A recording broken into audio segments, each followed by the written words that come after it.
This question is from NEET 2024 examination. The statement of the problem says two bodies A and B of the same mass. ये दो objects हैं A and B. These are having the same mass. इसका mass m है, इसका भी mass m है. Undergo completely inelastic one-dimensional collision. The body A moves with velocity v1.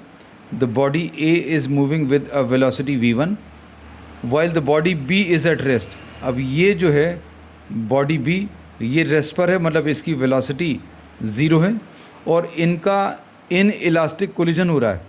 तो in elastic collision की बहुत अच्छी पहचान ये है कि both the objects move together with a common velocity.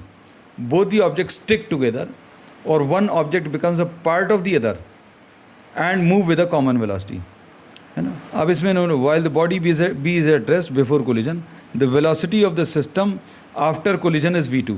अब कोलिजन के बाद इसकी वेलोसिटी v2 हो गई. Ratio of v1 upon v2 बताना. तो इन इलास्टिक कोलिजन में केवल एक ही चीज़ अप्लाई होती है, law of conservation of momentum. Law of conservation of kinetic energy satisfy नहीं होता. So law of conservation of momentum अगर अप्लाई करें तो m a into u a plus m b into u b, ये initial momentum है. This will be equal to M a into v a plus m b into v b. M a कितना है, m है. U a की value we one है. M B की value भी M है क्योंकि सेम मास है. यू बी की वैल्यू इनिशियल वेलोसिटी ज़ीरो है, is equal to M A M है. Velocity of A V two है.